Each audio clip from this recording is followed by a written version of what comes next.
would you respond in a house fire? Imagine that you're in the house and the house is catching fire and the doors are shut and the windows are closed and you cannot get out. Wouldn't you say that the first thing that you should do is to stop throwing flames on the fire, stop throwing fuel on the fire? Then wouldn't you also say that you have the right to ask others in the home not to throw fuel on the fire? That is veganism. Because if we look at what is happening on the planet today, the earth is on fire. The earth is on fire. Literally, it's on fire. It's heating up. The temperature has gone up by 1 degree Celsius. And if you look at why are we setting fires deliberately on earth, the number one reason for setting fires is for animal agriculture. So these are all the fires that were set in 1 year throughout the world just to clear more land for grazing animals.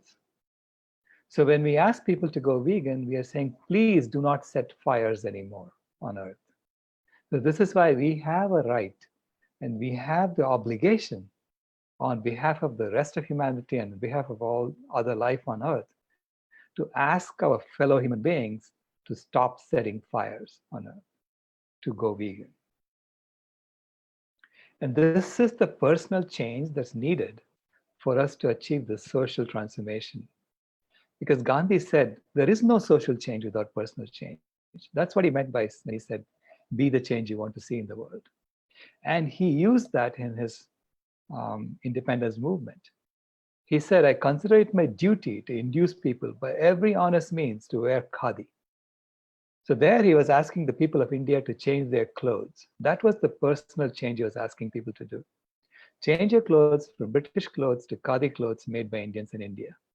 And that personal change united the people of India together. And at first people laughed at him. They said, how can you take on the mightiest empire the world has ever seen by changing your clothes? But he convinced people to do that. And then by 1930, you can see everyone was wearing khadi clothes. This was the Salt March of 1930. It was a very successful movement. And throughout India, people were wearing khadi clothes.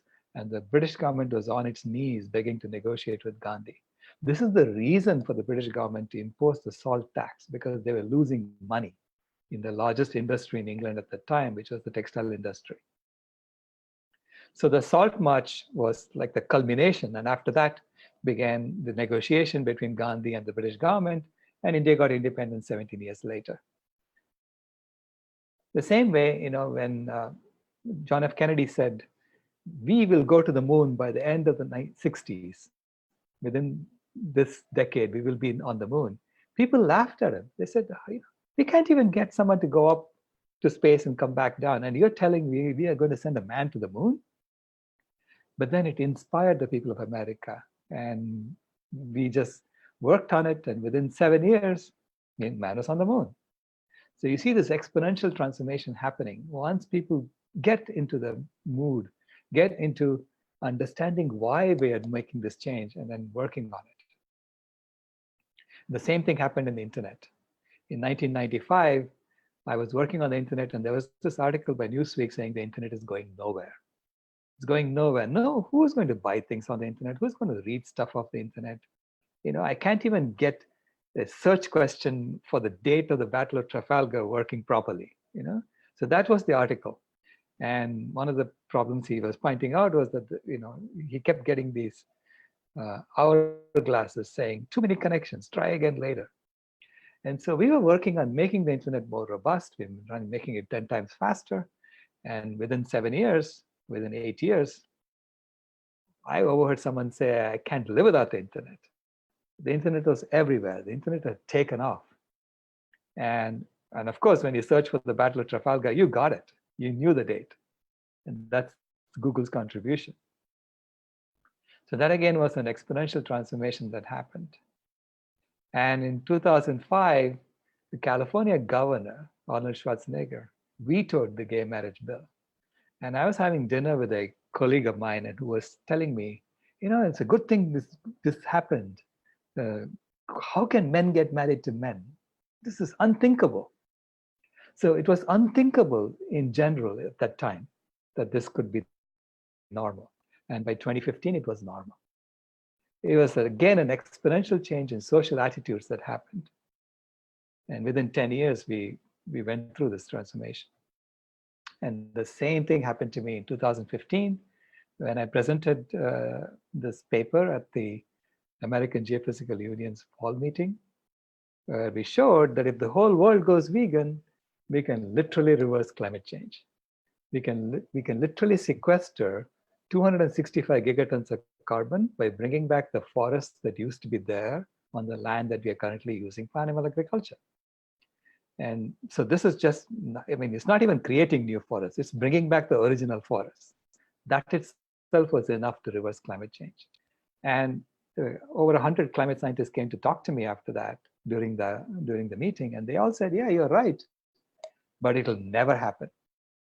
And I said, aha, I've heard this before several times, and I know then it's going to happen. And sure enough, the next year, the search for the term vegan exceeded the search for the term Coca-Cola by 2016. And it was growing exponentially. And the interest in veganism was happening in all the rich countries of the world, United States, Canada, Australia, New Zealand, which is where the transformation has to be, because the rich countries are causing the most damage. So when the rich countries say we are going to change, then that means it's a change for the whole world.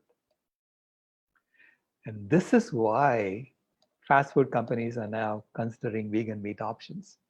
Just like, in the Khadi movement, eventually the British had to come and negotiate with Gandhi. So the corporations now have to give us what we are demanding. As the vegan movement grows, they have no choice but to give us vegan meat options. It's not that they're trying to promote veganism. It's either they do that or they're going to go bankrupt.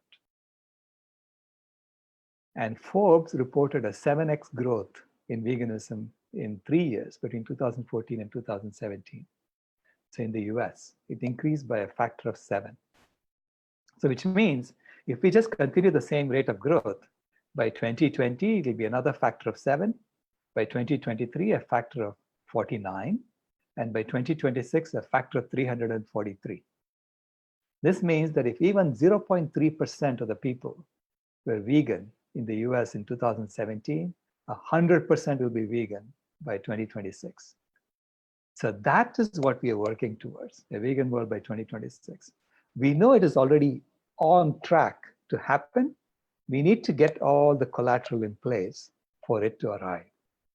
And that is the Vegan World 2026 project. And this is the Khadi movement of the 21st century.